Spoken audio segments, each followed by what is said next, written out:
এই যে দুনিয়া কিসের লাগিয়া এত যত্নে গড়াইয়াছেন সায়।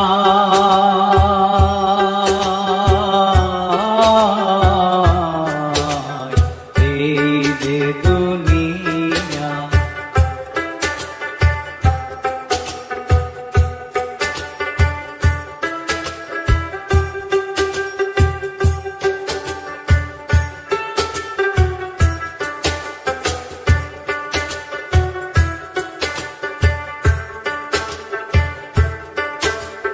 ছায়াবাজি পুতুল রূপে বানায়া মানুষ, যেমনি নাচাও তেমনি নাচে পুতুলের কি দোষ। ছায়াবাজি পুতুল রূপে